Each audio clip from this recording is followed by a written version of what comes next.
This is a relay project. Real Talk starts right now. Here's Ryan Jesperson.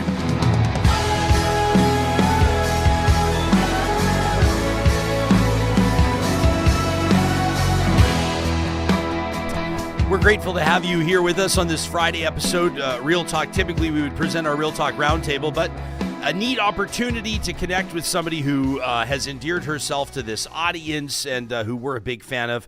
She's an independent senator representing the province of Alberta, a longtime national newspaper award-winning columnist. Paula Simons, our guest on this episode of the show. We'll introduce her in 30 seconds, but first we want to let you know that this episode of Real Talk is happening with the support of HRO Training. If you are in an organization, a high reliability organization, they call those HROs, and you're the one in charge of quarterbacking your organization's safety culture, we want to tell you about a webinar that's coming up on the 2nd of August at 11 a.m. Mountain, 1 p.m. Eastern Time, ensuring safety excellence, overcoming contractor management challenges. This is your chance to hear from Chris Labossiere, CEO of We Know Training, and Rob Stewart, an applied behavioral scientist. They're going to be talking about helping your organization develop a project, industry-wide culture through better performance assurance. You're going to learn how to increase your collaboration, find mutually beneficial partnerships. You know, a lot of organizations know that there's an issue here. There's growing legal and financial responsibilities related to supply chain or contractor performance, but there's no plan for improvement. Well, that's going to change with this webinar. Again, that's August 2nd. You can find the details at hro.training/webinars. And if you use the promo code Ryan20 during checkout, all one word, Ryan20, they'll knock 20% off. That's Ryan20 at hro.training/webinars.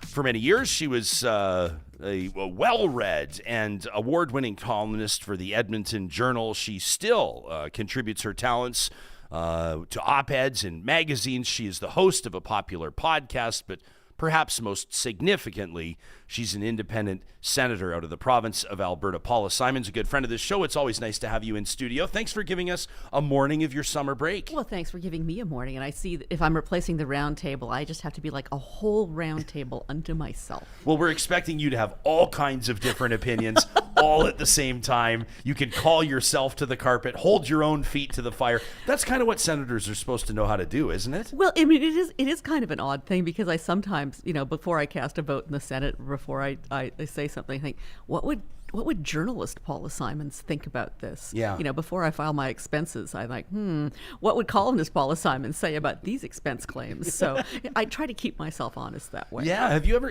I guess you don't really know if your like expenses have been foiped or if you'd be under journalistic investigation. Oh, my expenses are public. I mean, I post them to my webpage, and the Senate does have transparency around those things. Sometimes your expenses. Sometimes I'm surprised. I mean, I can tell you that the last couple of years post-COVID, travel expenses went way, way up for everybody. And there was a news story the other day, I think it was a CTV story, about the fact that, Alberta and British Columbia senators had the highest travel expenses. And they said the senators with the two lowest travel expenses, and they named two guys who happened to live in Ottawa. Oh, yeah. Without saying that they were from Ottawa. And I thought, well, yeah. That's how that works. So I spent all this time, booking on Porter, trying to get the right price, trying to, find the right deal. But at the end of the day, it's expensive to do the day-to-day work of being a senator. I've never done this in an interview expenses. Before ever. As you're sitting here and as we're talking, I'm just scrolling through your expenses here. So this is wow. Okay, so this is from January 1st to March 31st of 2024. There's going to be no context here. I'm just dropping numbers on people. Well, that's the trouble. There is no context, right? And then you have to explain. Sometimes my January expenses look really high because there were a bunch of seat sales, and so I pre-bought all my airplane tickets from January through to June, and then I got a note saying, your travel expenses are among the highest. It's like, no, I'm saving money by pre-buying the tickets, but you can't explain explain that. If to you're people. explaining, you're losing. Exactly. So, May I credit you for remarkably low hospitality expenses? Well, this is unprecedented. We don't get a big hospitality budget. January, February, and March, all 3 months, your total hospitality expenses under $1,100. That's like me and Johnny one lunch on the patio. No. Come on. That's just Johnny's tab at lunch. That was really high because I think that's the highest I've had in a quarter because I was going to Washington D.C. and I was meeting with I met with Republican members of the House of Representatives because I'm the deputy chair of the Agriculture Committee. So I was down to talk agriculture trade policy. I met with agriculture diplomats at the Canadian Embassy. I met with the United Nations Food and Agriculture Organization. And so I bought mints to take down and pens and, I didn't bring golf balls. I brought like We'll have to hook you up. We have Real Talk golf balls. We can hook you. You can handle boxes I brought of those things from the House of Commons gift shop, and so I'm a little self-conscious about that expense because it's higher than I would normally have. Are you saying that the House of Commons gift shop is ripping off Canadians? No, I'm saying the House of Commons gift shop appears to be a good profit center for the Parliament of Canada. Yeah. Look at this responsible spending on behalf of you or your team. On March 27th, you needed event supplies. You went to Walmart and spent $37.56. This is actually a lot of fun. I just wish that your expenses were more exciting. These are relative. Our expenses here are fantastic. No, it's questionable. I was very self-conscious when I first got there because it was always like, what would Paula Simons say? Or in my case, I always imagine, like, what would Chuck Rusnell write about my expenses? So, what would Ryan Jesperson say? So I was being so penny pinching. And I have this conservative Senate colleague, Fabian Manning, who's from Newfoundland and I can't do his accent, but he's got, the eyes, the by accent.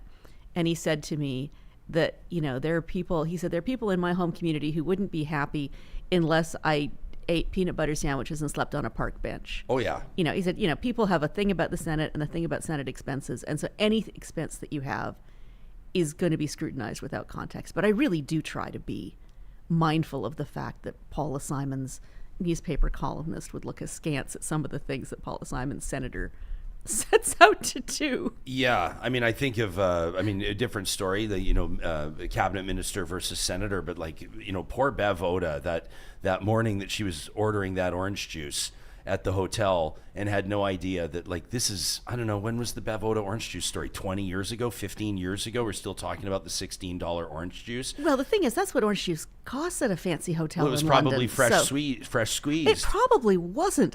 Prices in London are crazy. They don't make us do itemized food receipts. What they do in the Senate, if you're curious about this, ladies and gentlemen, is that you get a per diem and you don't have to present your receipts. Yeah. I think they found that it was so, but that leads to different ethical quandaries. If I grab a sandwich in the Senate cafeteria and it didn't cost me what it would cost to get lunch at the Chateau Laurier, I get the same per diem. I think that's fair.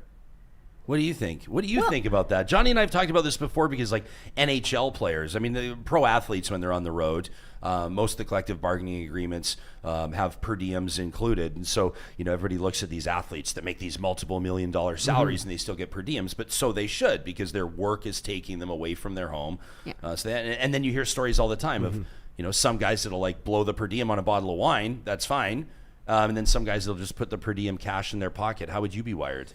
I don't know if I should even talk about this. I did my taxes late this year and they've been approved, so I don't want anyone going through them. But I agree. But when you're talking about athletes too, they get a lot of stuff extra, right? That I know they don't pay for anything. Politicians don't, like private chefs inside the stadium, etc. I don't have a private chef. The difference is if you're an NHL owner and you want to pay that, that's your business. I'm spending tax dollars. I try to be really, really careful. But by the way, I'll let the audience know, we did not intend on spending the first 10 minutes really talking about your expenses. My staff who are probably listening back to this are mortified. Are please don't talk about the $37 Your staff's in a great from Walmart. position. Your staff has the most boring expense report of anybody in the Senate. I'm actually kind of disappoished that there's nothing here. Let's talk about something far more the interesting. chat is loving this right now. I love this comment from Bunny Slippers. A fiscally responsible policy politician who knew they exist. There you go. That's a great point. Well, when I set up my webpage, not every senator has one, but of course I came from media and it made sense. Yeah. So on my Senate page, you can see all my expenses, and you can also see my page with the lobbyist registry, so you can see everybody who's lobbied me. Which I think is important too for transparency. Yeah. I mean, that is public data. You can find it for anybody, but I wanted to make it accessible. I wanted to have a web page where people could see right away, that I've had many meetings with the chicken farmers. They're very angry with me. What are the chicken farmers choked about? Oh, the chicken farmers are choked because... we just found our episode title, by the No. way. The chicken farmers are choked with Paula Simons. This chicken- is going to go off the hook. Most recently... We have a private member's bill before the Senate right now, Bill C-282, which was sponsored by the Bloc Québécois, and it would make supply management sacrosanct in any future Canadian trade negotiations. So it would say that we cannot make any concessions or offer any bargaining room on issues related to poultry, eggs, and dairy. And I have concerns about that as an Alberta senator. I was the first senator to speak out against Bill C-282. Because I believe in free trade. And I think that if you say there's absolutely no room to negotiate anything around supply management, you run the risk of real tariff backlash, especially if we are headed into another Trump regime. Not if. Yeah. If. Well, I have that on my list. We'll There's talk still- Trump there's- in a minute. There's still statistically 50-50, and I think fatalism is not helpful. But I think prepare for what might be coming. And for us to adopt protectionist legislation at this point puts us in a really bad position in terms of future trade negotiations, not just with the United States, but with the EU, with the United Kingdom. And I think it's bad for Canadian beef production. I think it's bad for canola and wheat. But I think it's also bad for other export markets. I mean, if I were from Quebec, I don't know that I would want to sacrifice aerospace or aluminum for dairy. And so I have real concerns about C-282. There are a number of other senators who have raised those concerns as well, but it came through the House with support from both the Liberal government and the Conservative opposition. I find it absolutely baffling. I don't think the Bloc Québécois should be setting national trade policy. I don't think that we should be beholden to the interests of a political party who's not particularly interested in the rest of Canada's well-being. And I don't think that we should be using private members' bills of any kind to set national trade policy. That should be the role of government. I don't think that you go into trade negotiations with one hand or one wing tied behind your back. So, I'm the deputy chair of the Agriculture Committee, and so I have to think hard about these things. But I think it's really important that, when lobbyists come to me, I'm also quite persnickety about making sure that my lobbying, when people lobby me, they come to my office and lobby me. I don't like to go to receptions. I don't like to have off-the-record conversations with people. I like those things to all be noted so that people know when I'm talking to someone who I'm talking to and why. You're first of all, I appreciate your candor on supply management. I don't think it's just the chicken farmers. I've got some dairy farming relatives that wouldn't be thrilled about this conversation. No, I mean, and believe me, as the deputy chair of the Agriculture Committee, I'm hearing from egg producers and dairy folk who are, it's not just the chicken farmers.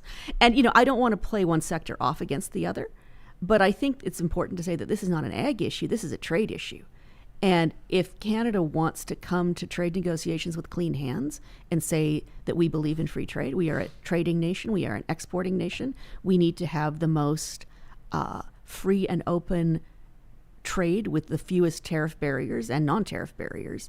And I think poking a stick into the sides of the United States trade negotiators as we come up to a review period for CUSMA is a very bad plan. This is what you're saying 282 is doing. Yeah. Yeah, so it's interesting. It was like I'm trying to think of like the last politician prior to this that was trying to facilitate a conversation. I don't know if I'd call it a serious one, but I think when Maxime Bernier, right? Yes. was launching. I don't really want to be put in the same milk bucket as Maxime Bernier, but yes. There's another pull quote. You're just on fire this morning. But remember, he was the last one that was really getting serious about talking about or challenging supply management. And I think the average Canadian probably doesn't really pay too much attention to that. You say you don't want to pit sectors against one another, but one thing I've noticed in my experience as a talk show host is that you'll have, for example, ag producers that stand in solidarity for obvious reasons. But then once you start talking about the nuances of their business or legislation or the structure of it, you'll soon find that you can have two producers that both raise cows or cattle, but if one of them is in dairy and one of them is in beef, it's they can different. feel very differently about policy, right? And supply management has been that kind of like sacred cow to a certain degree where people don't want to talk about it in so many ways as, tell me if this is an idiotic comparison, but when cab drivers who owned cab licenses saw Uber starting to come in and saw their industry start to change and evolve, there was obvious and loud pushback because of the major financial implications and the foundational implications to their business models. Same with supply management in the sense that the value of a dairy farm, for example, a huge part of that would be their quota, exactly. which is related to supply management. So you're talking about, in some cases, millions or tens of millions of dollars of value evaporating. And I'm not saying that we should, I mean, I think Maxime Bernier back in the day was calling for the elimination of supply management. And I'm not saying that. He was. I'm not saying that we should eliminate supply management, which I think has a place and a purpose. Not everybody would agree. I mean, there's certainly lots of arguments that our cost of dairy and eggs and chicken and turkey is inflated by supply management. That said, I think it does have a role in reducing food waste and having efficient production. But I don't think that you should go into trade negotiations and say, oh, this is our precious supply management. No one can touch it, because you shoot yourself in the foot. You need to be able to say, well, if we give a little room for more British cheese to come in. Or Wisconsin cheese or Washington cheese. Then, maybe we can get a concession for something else. You don't, it's like poker. You don't go in showing all your cards. If you want to be able to bluff and negotiate, you have to have to give yourself that freedom and not go into it hobbled. Jason says dairy prices in Canada are offensive right now. What's like the price of groceries? Have Canadians ever talked as much about the price of groceries as over the last 12 months? Yeah, I mean, I think they did in the 1970s. I am older than you, and so I remember when I was just a wee lad. When there was catastrophic inflation, and people talked a lot about the price of groceries when I was a kid, but certainly the price of groceries right now. But it's not just supply managed industries. I mean, look at beef prices. I mean, Albertans who expect to spend their summers barbecuing beef have a whole lot of sticker shock. It's shocking. Yeah, so I mean, I think that we are facing a lot of consequences that deal with climate change, that deal with the cost of production all the way through the system. I think, we need to be having hard looks at slaughter capacity. You talk about things like the fact that basically there are 2 packing plants in Alberta that do almost all of Canada's meat. And then you've got, the profits being taken by grocery stores. So I think consumers are getting dinged all along the line. It's not fair to pin all of that on supply management, but I think for a lot of people who don't follow politics, they do follow what grocery receipts are. Mm-hmm. And I think politicians all across the board, I mean, I have the great luxury of being a nonpartisan, independent, non-elected senator, so I don't have to worry about saying something cute on the doorstep that makes people feel instantly better. There are no magic solutions to any of these inflationary pressures on food prices, but if I were an elected politician, I would be keenly aware of the fact that lots of people are really hurting because these are not discretionary expenses. You can decide not to buy an ATV. You can decide not to buy a big screen television. We talked about fifth wheels and trips to Disneyland on the show the other week. Those are discretionary expenditures. Those are discretionary expenses. Milk, bread, eggs, meat, not so much. Yeah, but for some people that are diluting their milk with water or trying to find ways to make the bread last a little bit longer, this is a very real issue. What's your assessment of how, when I say Ottawa, how Ottawa's handled this? If you're just tuning in, Mixler live streaming audio app presented by California Closet, Senator Paula Simons, our guest, former journalist, And I mean, former journalist technically, but you're still contributing op-eds. I still read your pieces Yes, in Alberta I guess. News. I want to ask you about the soil study in a bit. We've got a lot of questions in the live chat. But what's yours? When I say Ottawa, I'm talking about the House. I'm talking about the Liberal government. I'm talking about the Conservative opposition, the NDP, and other. Do you know what we call them in the Senate? What do you call them? The other place. The other place. The I other like place. that. There's the the red chamber and the other place. The other place. That's the Okay. official nomenclature. So the elected representatives in the other place. What's your assessment of how they've managed the cost crunch, the cost crisis, you might call it, that Canadians are encountering? We've talked to Alberta's premier, and we've talked to opposition members at the provincial level about things like utility prices. But when you talk about grocery prices, the Prime Minister's had some comments on it aimed at executives like Galen Weston. Yeah. Obviously, Pierre Poilievre has gained some ground and some momentum with I don't know if you call it a populist approach. He's just responding to what he sees around him, but Yeah. by banging the drum on affordability, and it's been very effective. The question is it achieving anything, or is it mere politicking? What's your assessment of everyone's job performance? It's really tricky. I got my carbon tax rebate this week. And I'm not sure how many people even notice that when they get their carbon tax rebate, but mine was not insubstantial. And so, I think the government has tried to do other things to support people facing cost of living crunches, whether that's the carbon tax rebate, whether that's the daycare program, whether that's Dentacare, the basically the things that are designed to reduce child poverty, and those have all helped. But I think that they don't. It's very difficult to know if you target and say, oh, this is money that you're getting to help you deal with food price increases. That's inflationary in and of itself. And then the food prices just go up higher. It's really difficult to know. But I would say one thing across the board that I don't think any Canadian government, current or past, has dealt with well is the lack of competition in the Canadian economy overall, but especially in the food sector. We don't have enough competition when it comes to packing capacity. We don't have enough competition when it comes to grocery stores. And I think that those oligopolies create huge cost ripples for Canadian consumers. I mean, I think that short-term responses, here's a check, there's a check, here are your Ralph bucks, here's your carbon Daddy tax. dollars. Yeah, it doesn't, in the moment, you might get a little, endorphin rush from having $300 extra in your pocket, but that money goes, in the blink of an eye. Well, it's also not sustainable from No, a government standpoint. and it fuels inflation. And so, people are talking in Ottawa about everything from a guaranteed basic income to, to anti-combines legislation. But I think Like combines, like farm equipment? No. Okay. Because I do have an anti-ag question coming up for you, but no, go ahead. I don't mean to step on your toes. No. We should. We had an agenda of things we were going to talk about. We haven't talked Nobody about any cares. of them. John, do we ever follow an agenda? That's why, for behind the curtain people, I asked off the top. I said, "Give me a rundown what we're going to talk about, just in case I need to pull." And I rattled off some stuff. And I was like, "We're not. It's going to go. John, It's to going to be go honest, off the rails." have we discussed anything on our agendas? And by the way, for people, you got to tune in on YouTube to get the behind the this is the agenda right now. This is like the, a child's this grocery is like a list. child's bread.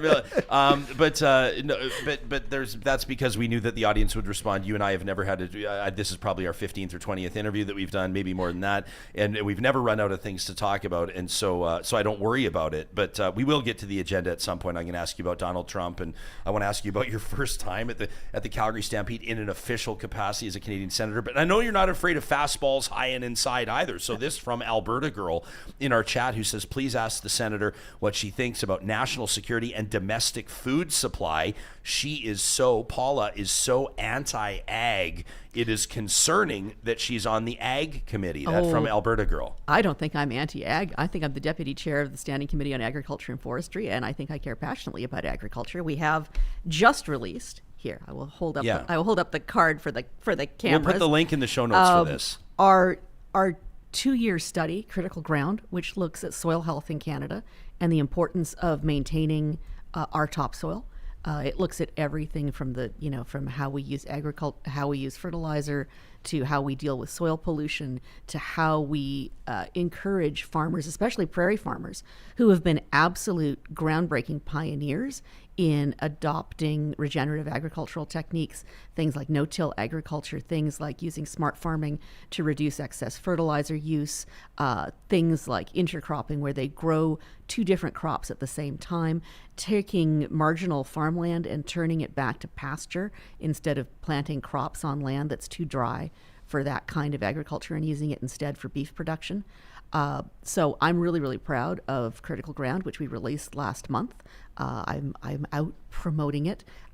We wrote it so that it would be readable for ordinary people. Obviously, we wrote it, for people in the agriculture sector and for people in government. But we really want to incite a national conversation about soil, which we don't often think about. We think about air quality, water quality, but it is the soil that is absolutely fundamental to food security in this country. The only time that, I got to check my words sometimes, but the most recent time and the most prominent time that Albertans have considered soil or prime agricultural land was during the renewables moratorium, the UCP's renewables moratorium for 7-8 months, whatever that was for, because that was the first time that, and the justification and whatever. I mean, we could spend an hour talking about the moratorium. I thought it was a step in the wrong direction. I've spoken at it at length. We don't need to get into that. But the point is, the proponents of it, or the ministers or the premier defending that, were saying, listen, we're hearing from ag producers who are saying that they do have concerns that prime agricultural land is being turned into solar farms. Yeah. So and you know people what? have this vision of these solar panels covering this prime topsoil, and so. But the point being that was like the most recent time that it got people thinking about soil. The thing is, we probably shouldn't be putting solar farms on our best agricultural land. 100% agree. But there's lots of other land on which we could put solar farms. Yep. So let's Roofs park of that issue over there. buildings. But you know what? Whenever we pave over prime farmland, whether we sterilize it with a solar farm or a shopping mall or a power center or an Amazon Suburbs. fulfillment site, a suburb, anytime that we're sealing topsoil, we're losing a really important resource, and it's Forever. And it's important to know. I mean, I did not understand this until I joined this committee and started working on this report. You look at a map of Canada and it's huge, and you think, oh, we're the second largest country in the world, we must have lots of arable land. Do you know how much of Canada you can actually farm? What percentage of our? I have no idea.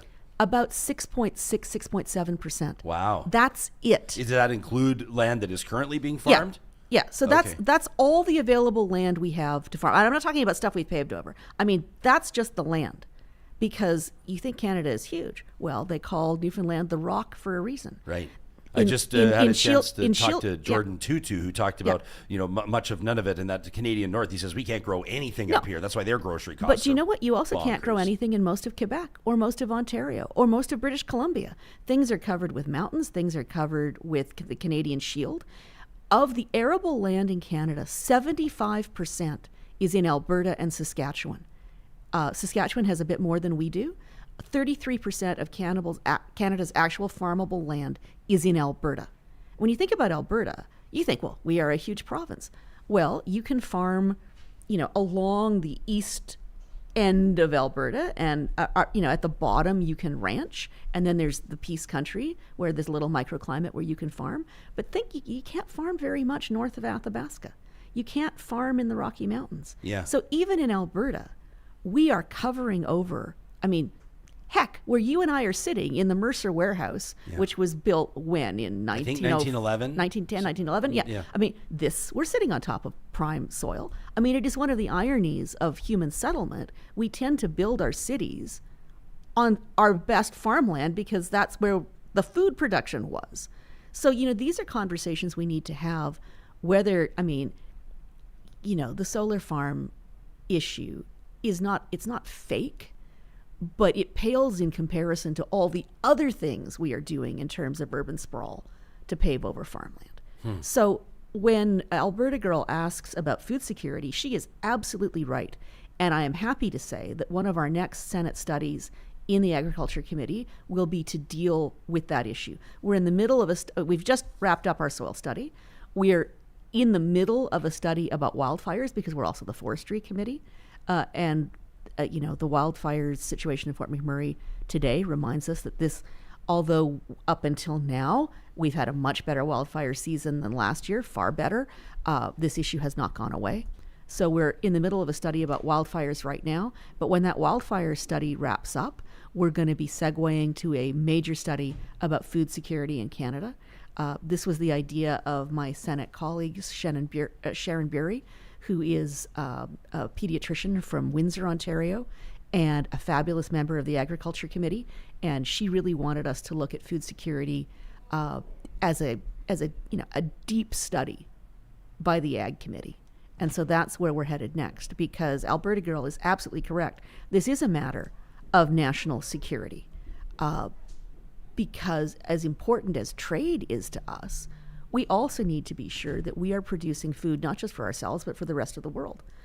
So, we need food security for Canadians, but we also need food security as part of our diplomatic arsenal. We have soft power in the world in part because we're food exporters and people rely on us. So these issues really matter. I don't know if this is productive for me to ask you to choose one of these two, but what do you think is a more pertinent, relevant, pressing issue in Canada right now? Food security or water security? I think they're inextricably intertwined. You can't have food security without water security.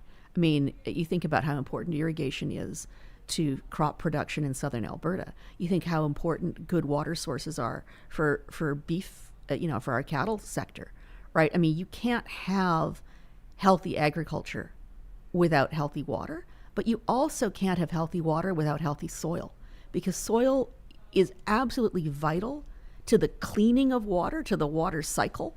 So these things, you can't really separate them out. That's like saying what's more important to walking, your left foot or your right foot.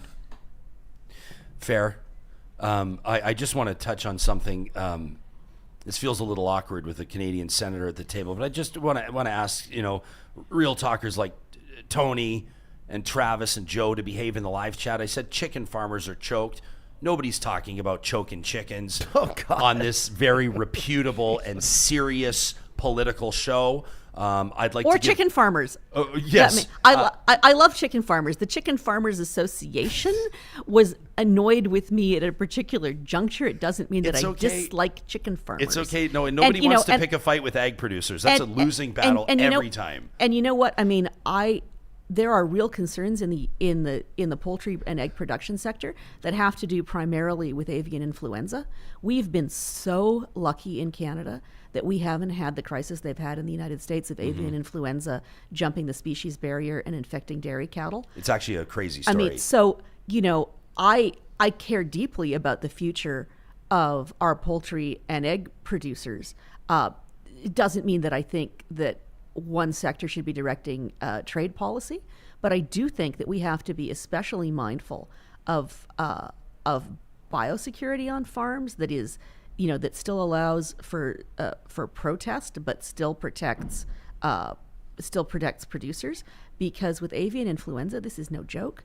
Back when Nate Horner, who's now Alberta's treasurer, when he was ag minister, he and I met and talked about the threat of avian influenza in Alberta. It is something that should be top of mind for everybody, not just because of the zoonotic concerns that avian influenza could start, hypothetically making cows or perhaps humans ill, but also because if we want to have food security and we want to have a strong ag sector and reasonable prices, we need to make sure that we're protecting those flocks. Vamp Fashions is wondering in the live chat, how can somebody drawing a Senate salary also receive a carbon tax rebate? Let me solve this. Let me answer the question with one question of my own.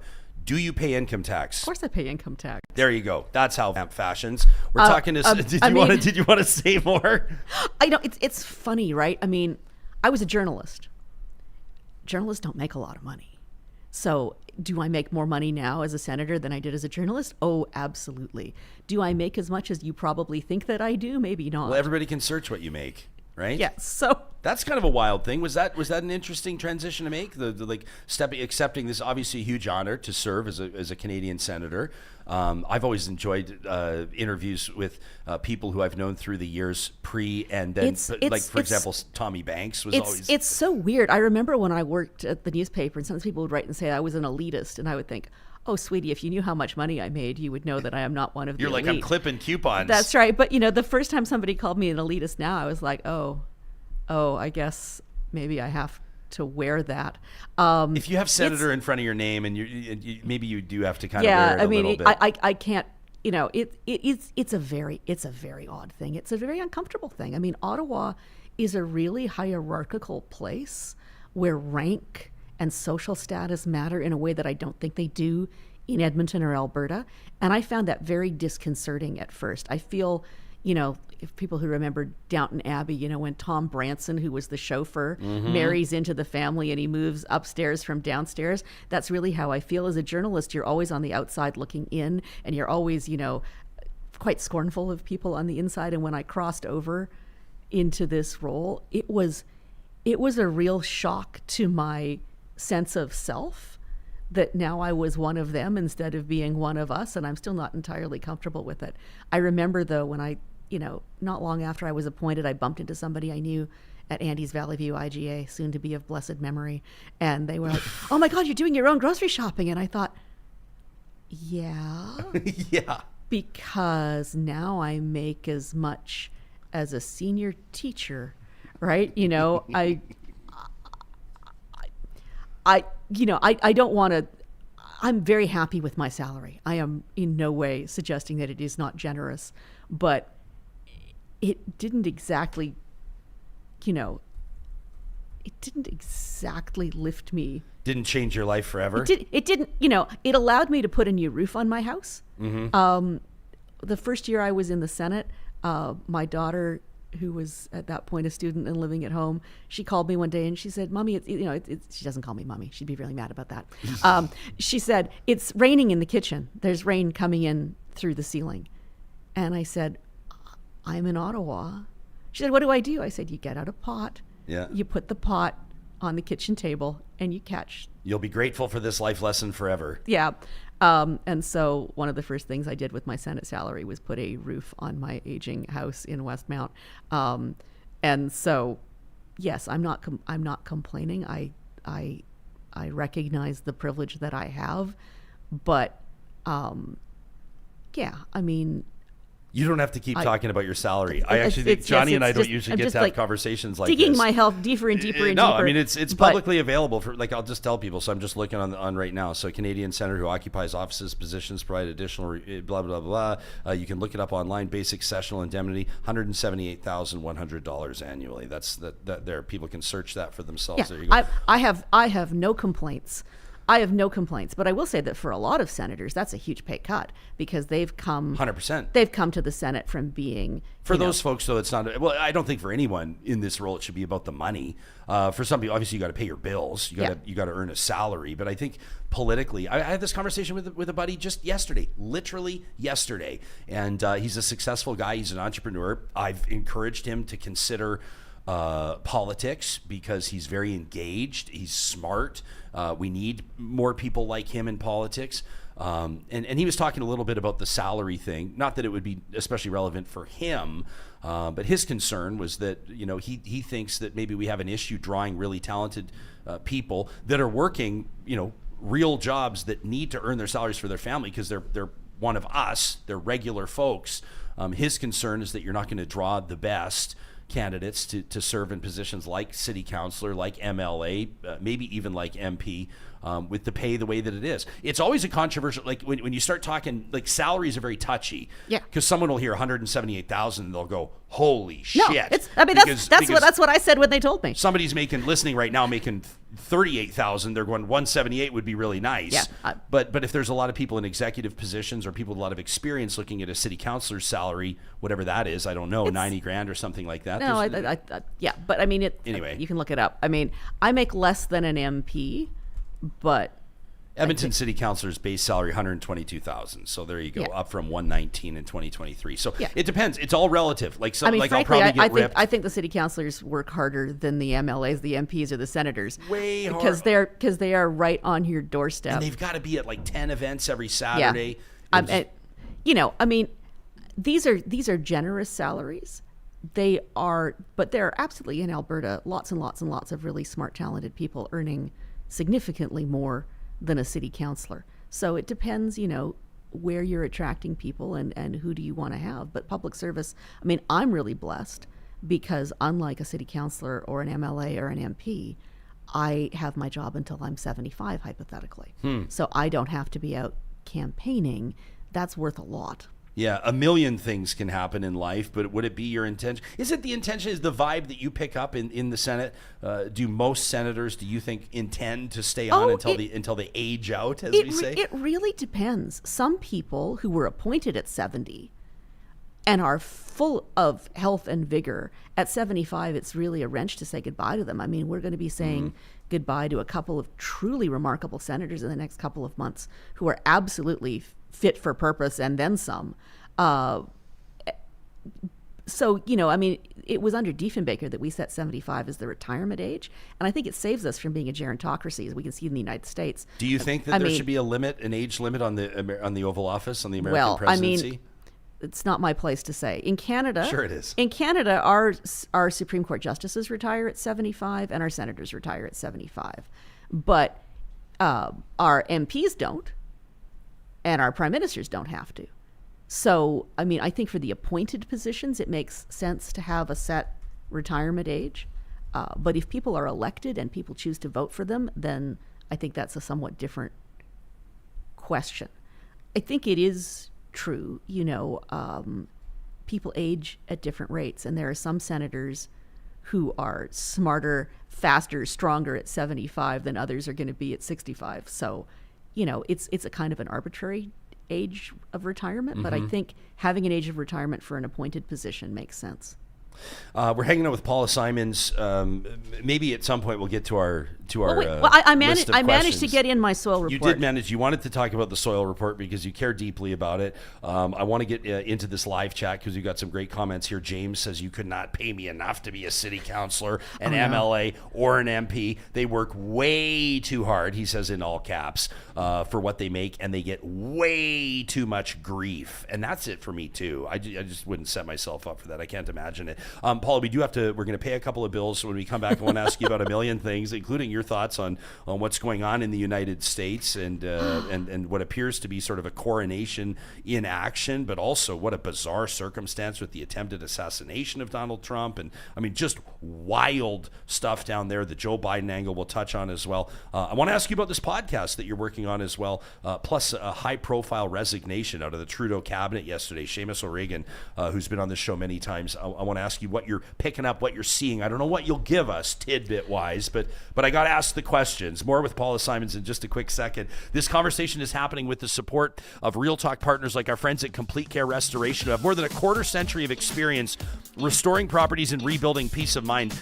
Senator Simons referencing Fort McMurray right now, and of course, you sort of have the eyes of Canada on these communities that have been displaced due to wildfire this summer. That includes our fellow Canadians in Northwest Territories and elsewhere as well. Complete Care Restoration has a team of talented, experienced, certified professionals. That's the key word, and they're ready to respond 24/7. Heaven forbid, if disaster strikes, make your first stop, completecarerestoration.ca, and then let them take it from there, restoring property and rebuilding peace of mind.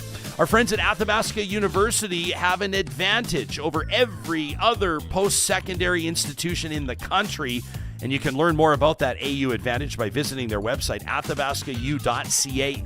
AU is Canada's open university with world-class accredited online degrees and courses designed so you can complete your education whenever and wherever it works for you. You need to take more time for your family. You need to take a mental health break. Heck, you want to fast forward ahead in your studies? You can do it because you're calling the shots. Select your path starting today at athabascau.ca. We talk a lot about the cost of groceries. Friesen Brothers understands that families are trying to put good food on the table. sometimes you got to have a little help stretching those dollars. And that's why we want to remind you every single month that the first day of the month, coming up next on August 1st, Friesen Brothers knocks 15% off all grocery bills, $75 or more at all 17 of their locations across the province of Alberta. You can learn more on their website at friesen.com. Circle your calendar for August 1st. And if you're out and about this weekend, don't forget about Watermelon Fest. That's right, the 20th and 21st of July. Friesen Brothers observes Watermelon Fest with a whole bunch of cool things going on, including your chance to win $100 gift cards. You'll find all the details on their website. California Closets is the top shelf go-to. I just came up with that right now. I'm going to use that literally every single day moving forward. A top shelf solution to custom. If it wasn't Paula here, I wouldn't be so impressed with myself. Custom closets and storage solutions for the entire home.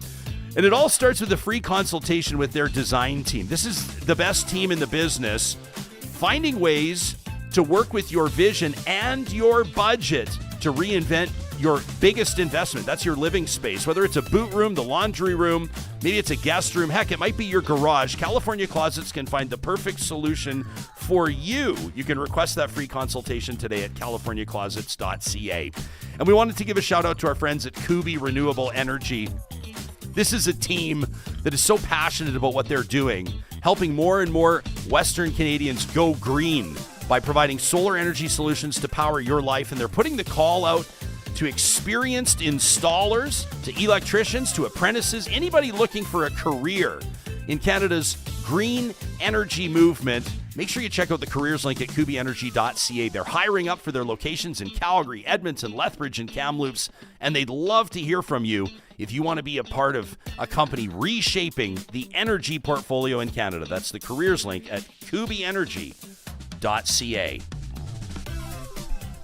Hanging out with Paula Simons in studio on this Friday. It's always so nice to have you here. I mean, honestly, this is just, it feels like going for coffee with you is the exact same thing as recording a podcast with you, and that's just sort of the free flow of ideas. Except when we go for coffee, they're not 100 people online sending little comments about bits of feedback. Yeah, I appreciate. But only Ryan can see the feedback. So if you're saying mean things about me, I can't actually see it. So in my previous career on terrestrial radio, we had it set up. This was the worst setup of all time, because other shows, I hosted solo from 9 to noon, but other shows would have a host tandem. And so my guest in the studio would sit in the seat that in the previous or next show, the co-host would sit in.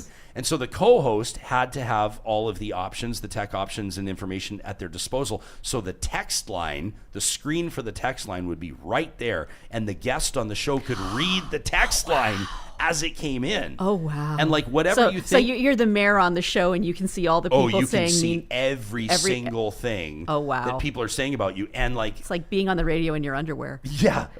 Or sitting on hot coals in your underwear, whatever it was. But you would see, and the particularly contentious interviews, and sometimes it was funny. Like sometimes it would be funny to see like a politician with a healthy confidence sit there and then just kind of get taken out to the woodshed, and they'd be making eye contact with me, but their eyes would keep going to the text, and the shock would slowly set in.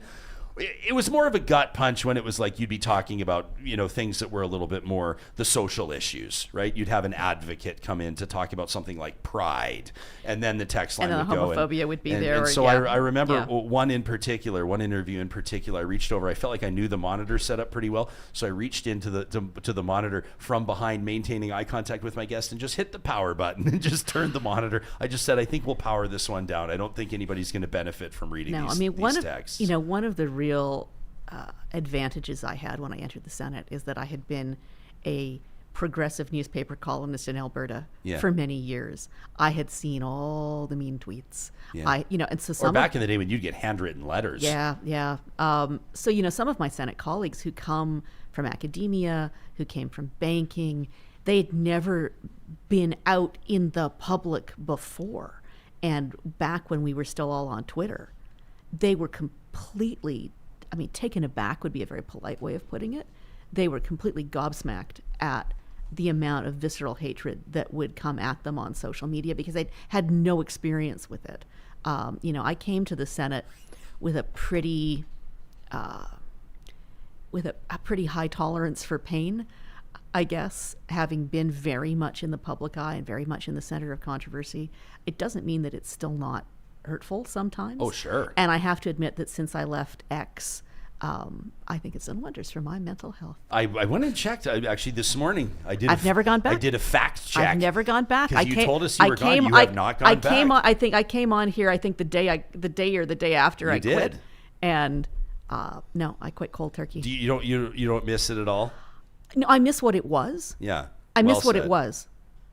Yeah. January. Your last tweet was January 1st of 2023. That's it. So you've been out for a year and a half, right? 2020. Yeah, you said you tweeted January 1st, 2023. Drum roll, Mazel Tov. We have our Yeg Quest winner. It was Leslie Thompson. Shout out to Leslie. She and I used to work together at City TV. She won a random prize draw of "Don't Worry, Just Cook" by Bonnie Stern and Anna Rupert. There you go. That was your last tweet. Doing something positive in the community. Congratulations. Hey, just nice. Just another light bit of subject matter for you. Medical assistance in dying. Tristan Hopper was on the show, National Post columnist, yesterday. He interviewed me for his upcoming podcast earlier this week. We're going to be talking about Bible Bill Aberhart. We talked about Bible Bill yesterday and populism on the show. Prairie. Yes. Yeah, exactly. We were talking about the metric imperial thing and all this fascinating conversation with Tristan yesterday. I know that the audience will never believe this, but Tristan and I did not plan to talk about MAID, but that ended up being about 20 minutes of our conversation. I'm happy to have that conversation. But an interesting comment here from Leslie, and I wanted to reference the live chat. Leslie just says, yesterday's conversation, I heard everybody talking about how all life is sacred, and today we're talking about animals, ag animals, like they're nothing but a commodity. Leslie says, I'm just saying, and I know I'll take flack for saying this. I just wanted to recognize Leslie's comment, and it's interesting, and we seek nuance every single day, but she makes an interesting point. The medical assistance in dying conversation, I had not paid attention until Tristan brought it up yesterday on the number of Canadians that are choosing MAID. I think that this is a dignified option to have. I think that it is a personal decision for people. I'm not planting a flag on this, but interesting to see the numbers up.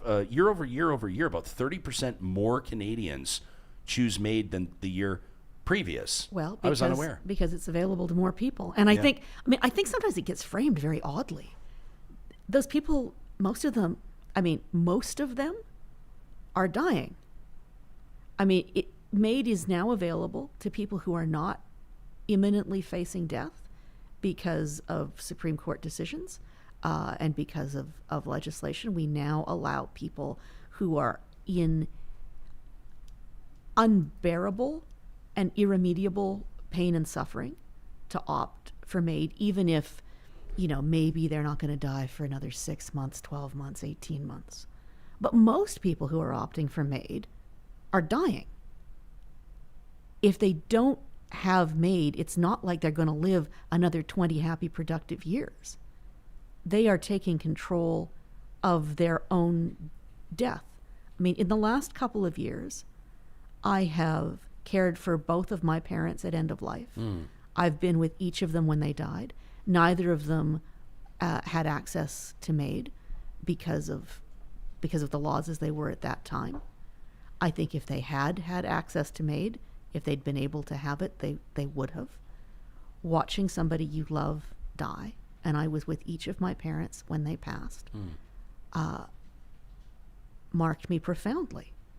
It's a human experience that people used to have, all the time through millennia. And nowadays, very few people have that privilege of being there at end of life. It is not easy. Just a couple of months ago, I was with my mother-in-law at the moment that she passed. She was a profoundly religious woman. She was an Anglican. She was very involved in the life of her church. And when she received her terminal diagnosis, the family had a discussion about whether she would have MAID. And for her, she was not interested in that. But she was blessed to receive outstanding care at that new Jean Zwozdesky palliative care unit, which was, I cannot say enough about the staff who provided palliative care to her.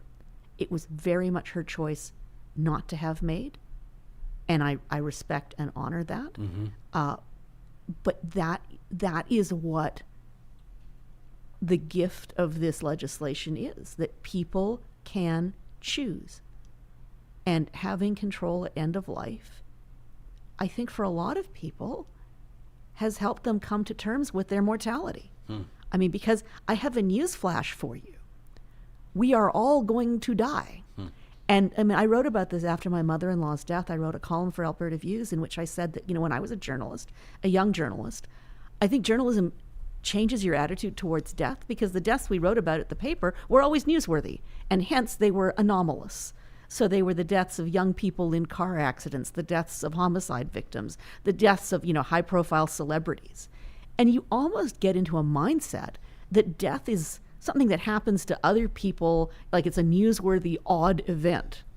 And it took my own cancer diagnosis years ago to realize that no, in fact, we are all going to die. It's not going to be terribly newsworthy when most of us do it.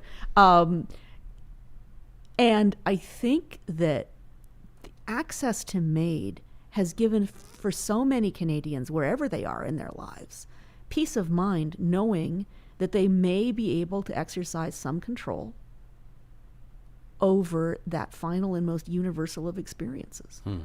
The Alberta Views column you're talking about, is that Bearing My Breast? Yes. Okay, people can check that out at albertaviews.ca. We can link to that in the show notes. And a reminder to support journalism like the independent publication that is Alberta Views. By subscribing, we encourage you to do so. Pardon my shameless plug. The promo code AVRJ will knock 50% off a 1-year subscription at albertaviews.ca. Well, you always got to be. Hey, you got to have little benefits and incentives. So, so there we go. I want to know that there's not a conflict of interest here. When Alberta Views approached me a few years ago and asked me if I would consider writing a bi-month, I never remember, is it bi-monthly? I don't mean twice a month. Bi-monthly can mean both. That's what screws with me. Once every 2 months, I write a column for Alberta Views. Yeah. And I went to the Senate ethics officer to ask if that would be okay. And he said I could only do it if I didn't take any compensation. Oh, yeah. So you're working for free. I'm working for free. I mean, I guess I'm not working for free because, as previously discussed, I'm being paid by the taxpayers of Canada. But Alberta Views doesn't pay me anything. I write the column for them with the understanding that it's part of my ambit of work as a senator. Hey, thank you for talking to us about your parents' deaths. I remember I was with a couple of my cousins. I'll never forget the moment with my grandpa, Stanley Wilfred Jesperson, when he passed away. I don't know what time it was, 4 a.m, 5 a.m, something like that. Being with someone and holding their hand as they take their last breath is a sacred moment, and it still hits me. I mean, it's so sad to lose the person. My grandpa fought for many years and was in a great degree of pain, and was just a remarkable human being. But like it's just like a profound moment. When someone passes on. The challenge that's still ahead, and nobody has figured out how to do this. And there are senators who are working on this file. It's the question of advance directives for people with dementia, Alzheimer's, that kind of thing. And for my mom, when she got her Alzheimer's diagnosis, my mom was a brilliant woman, and watching this was the hardest experience of my life, watching her die over years. And when she was first diagnosed with Alzheimer's, she said, very matter-of-factly, well, I would like this. I've been reading about this medical aid in dying. I would like that. Like on the day after she got the diagnosis, and I had to explain to her that no, that's not possible. It's still not possible. We still require that that if you authorize MAID, you have to have clarity in the you have to be compos mentis in the moment. And so it sounds easy to say, well, there should be advanced directives for people with Alzheimer's. The challenge being, having watched my mother die, is on what day do you decide? Because a year into an Alzheimer's diagnosis, the patient may seem happier than they were before. There's this kind of happier than they were 5 minutes ago. Yeah. And so it becomes a really difficult question. At what point do you say, all right, their quality of life is now such that I know my mother, she would not have wanted to live like this. But is that Tuesday? Is that Thursday? You know, at a certain point, if you got my mother a chocolate ice cream, she was as happy as anybody.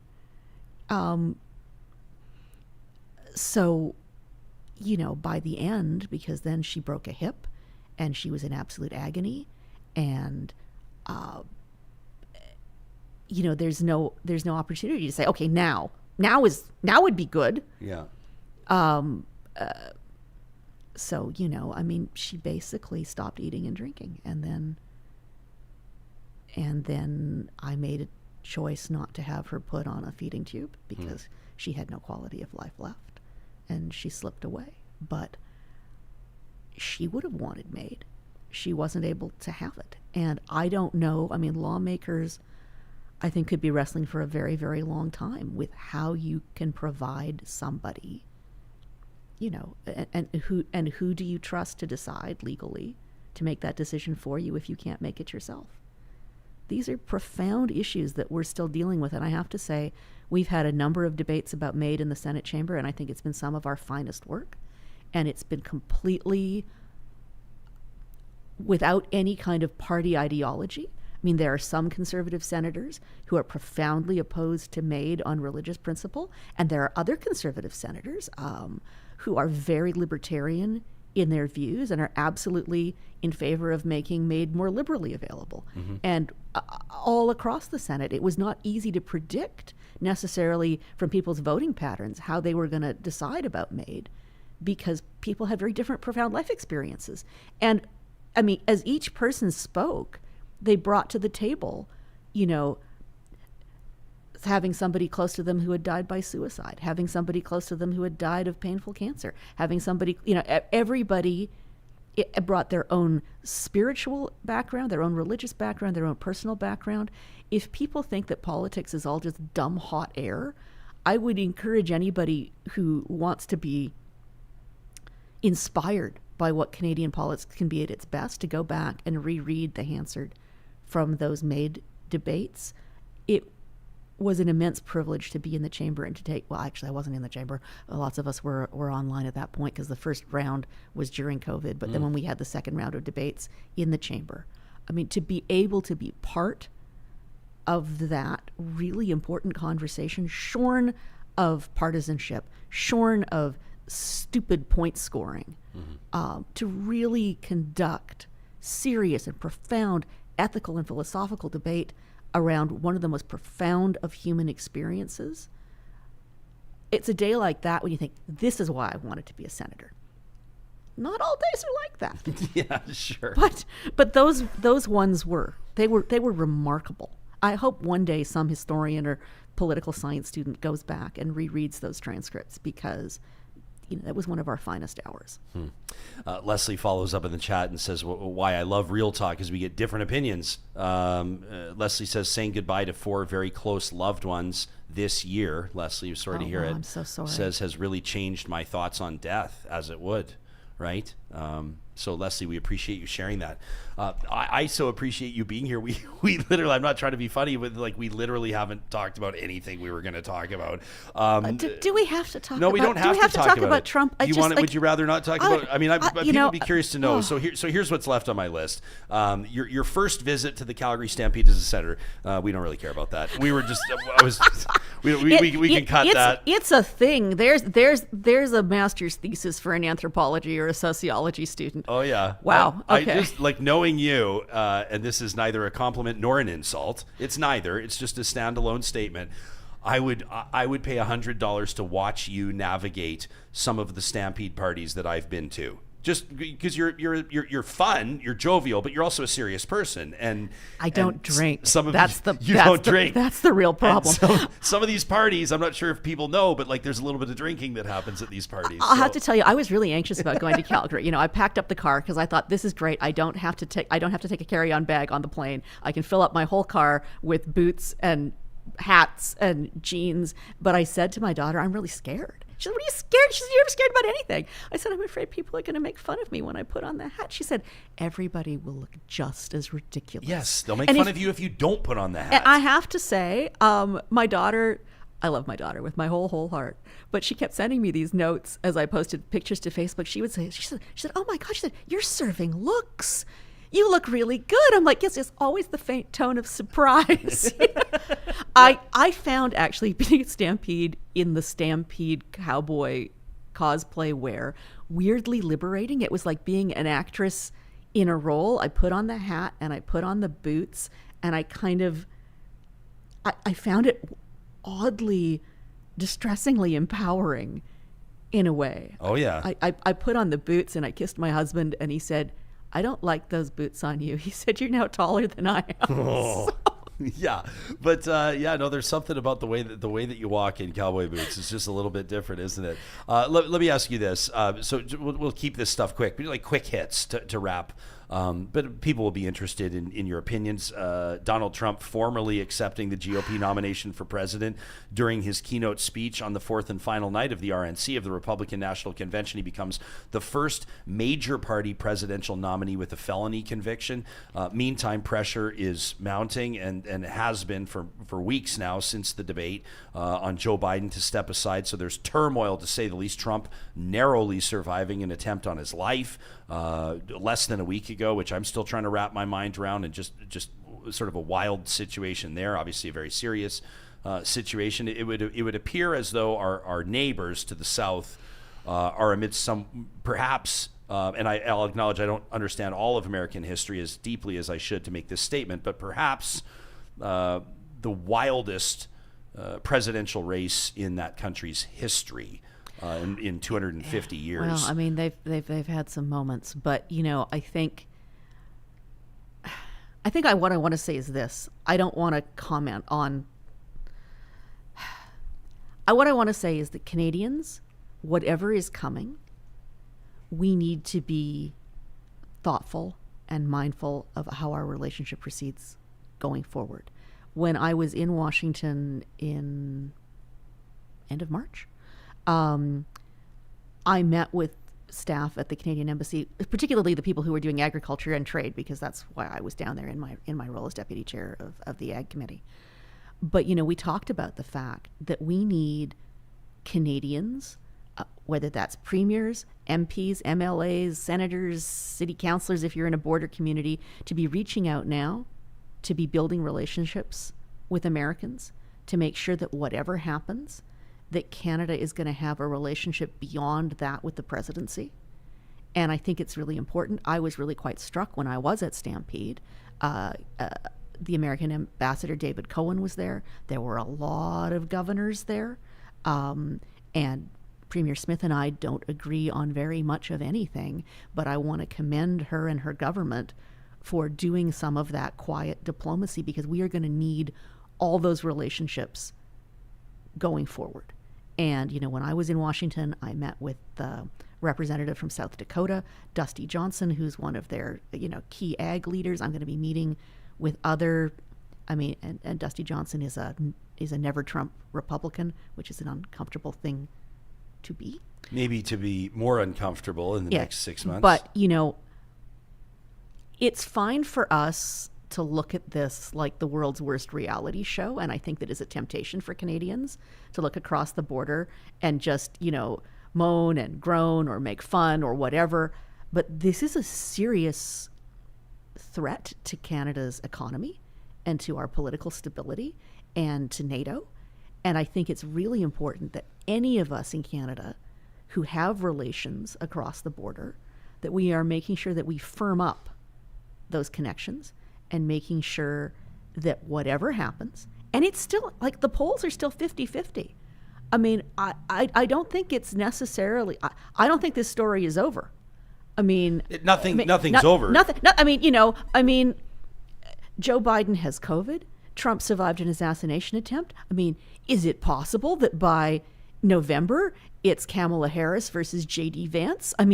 That's not impossible. We have no idea what is coming, but what is coming is going to shake the foundations of the way that the Western Alliance has run since 1946. And I think that as Canadians, it's imprudent of us to just snark or cast stones. We need to be mindful every step we take from now till November, every step we take from November for the next 4 years. How are we protecting Canada's economy? How are we protecting our sovereignty? How are we protecting our future in the world? And that is going to take deliberate thought, and I'm not sure that we're doing enough of that.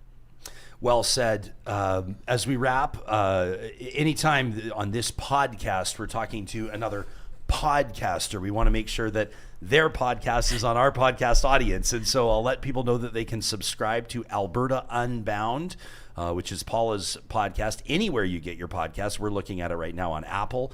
You can get it on Spotify or wherever else. It's great. We've had on Cadence Weapon, we've had Cor Blund, we've had Kate Beaton, we've had Beverly McLaughlin, Mary Moreau. We talk about politics, we talk about culture, the arts. It's all about Alberta. But this summer, coming out next week, I have a special 3-part summer series called Municipalities Unbound, where we're looking at some of the challenges facing Canadian municipalities all across the country. I mean, in Alberta, but also in Ontario and New Brunswick and British Columbia, as they deal with relations with their provincial governments and as they try to figure out how to do workarounds to get federal funding. We had some great guests, including Naheed Nenshi, Lisa Raitt, Kennedy Stewart, the former mayor of Vancouver. We had academics and policy experts and, the former mayor of Gatineau. 2 of the podcasts are in English, and one of them, it's a first for me, it's in French. Oh, wow. I don't do the whole thing in French. I do a French introduction, and then I hand the baton to my fabulous Senate colleague, Senatrice Bernadette Clément, who's the former mayor of Cornwall, Ontario, and she does the French language one. First one deals with infrastructure and housing. The second one, which is in French, deals with emergencies, disasters, emergency preparedness, and how municipalities cope with climate change. And then the third one deals with social issues, from the opioid crisis to reconciliation to immigrant integration. And I have Albertans on all 3. I bootlegged them in so that even though it's not all Albertans, there's some really important ones. I love that. And when will those episodes drop? Through the summer? Monday, Tuesday, Wednesday next week. Oh, wow. Great. Okay. So, mid-July, depending on when you're listening to this. Again, that's Alberta Unbound, the podcast hosted by our guest in studio today.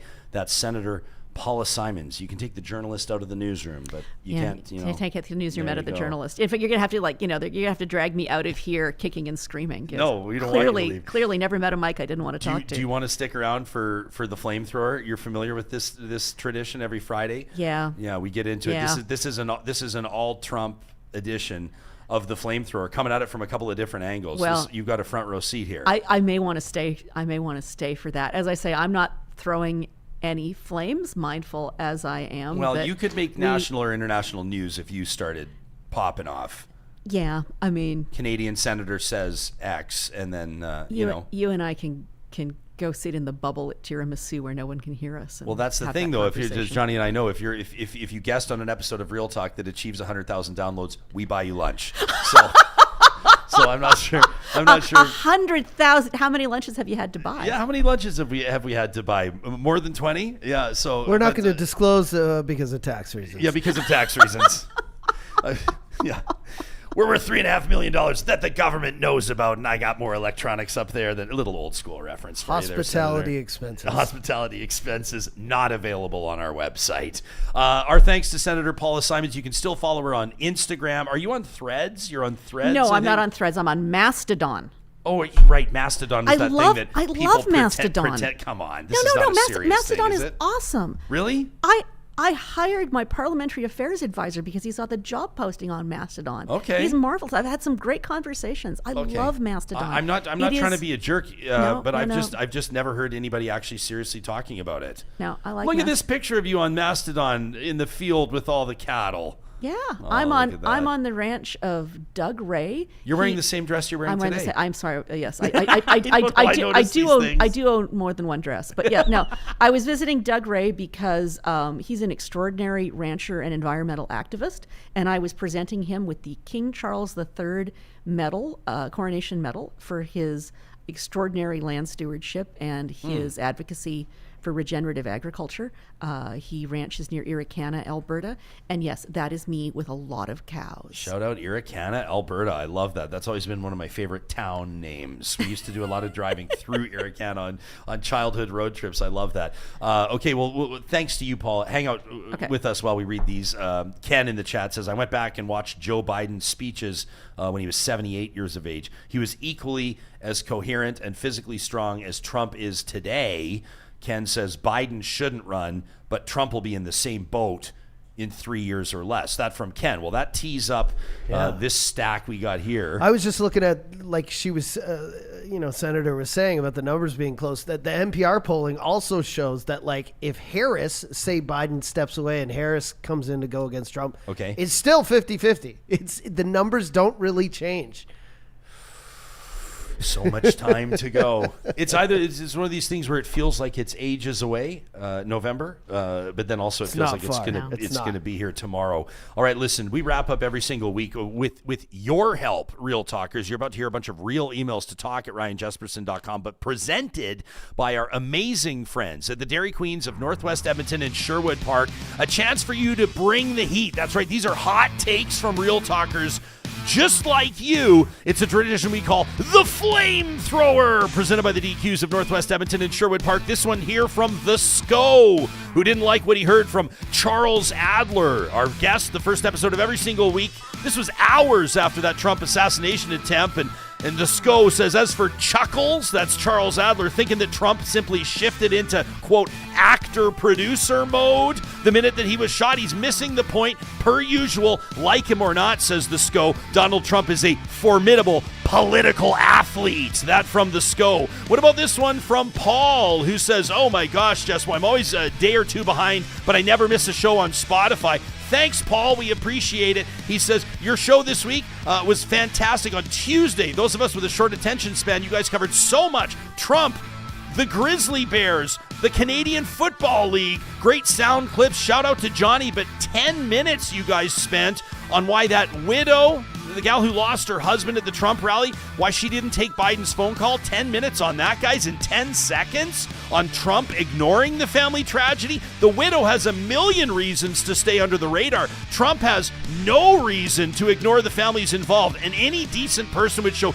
genuine empathy in this situation, but he's ignoring them because he's a supreme narcissistic SOB, says Paul. He doesn't do empathy or compassion because he can't. That from Paul, who also lets us know he's kicking in some money on the super chat for the beer fridge. Woo! Thanks, Paul. We appreciate it. How about this one from Kyle, who says, Jess, well, I'm so angry with the aftermath of the near assassination of Donald Trump and the disgusting comments from liberals and centrists, both sides turning up rhetoric over the last 10 years about how their opponents will ruin the country, destroy our lives. But there's only one side committing political violence and actively cheering on the death of their political rival. This is Kyle's email, not mine. He says, I mean, I get it. The Democrats are going to lose and President Trump will be president again, but it's inhumane to actively wish death upon him. It would be like conservatives calling for Trudeau's hanging on live TV to win an election. But, like everybody else, the sun will come up tomorrow. There will be another election and you'll have your chance to govern as long as you're not a dipper or a communist. Otherwise, you got no shot.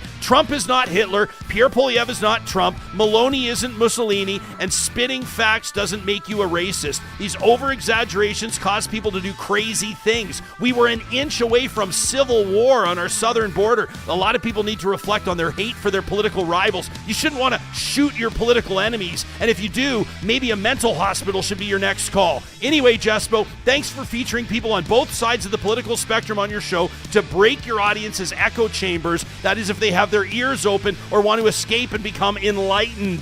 He says, as for me, I'll continue to look at homes in Italy as North America appears to be fucked. I hear Lake Como is beautiful. That from Kyle. And this one from Merrick, the red-headed prick, who says, you read an email the other day suggesting from somebody that if your first thought was too bad he missed the Trump shooter, it's somehow a moral decay of that individual. Merrick says, give me a fucking break. The minute that everybody heard grab him by the pussy, or when he mused about fornicating with his daughter on live television, anybody who voted for this degenerate, the moral decay was already alive and well. And in case your listeners have their heads firmly up their ass. Trump's lawyers literally said that the president should have the power to execute political rivals and be immune from prosecution. Unfortunately for Sleepy Joe, he's not going to make murder legal after the next election. I remember lock her up. I remember good people on both sides. I remember when he quoted Hitler referring to immigrants as vermin. I think J.D. Vance had a point when he compared Trump and Hitler back in 2016. He must have been a crazy lefty back then.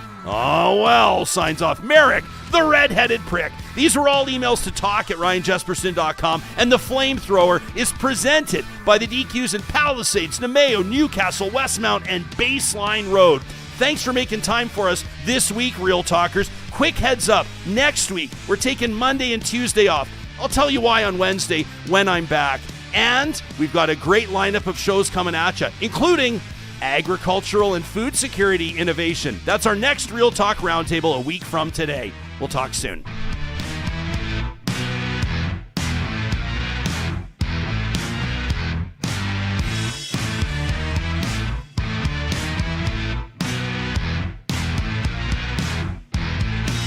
Real Talk is hosted by Ryan Jesperson, executive producer Josh Dunford, technical producer John Hicks, general manager Katie Cook-Chivers, account coordinator Lawrence Derlego, human resources Lena Shepard,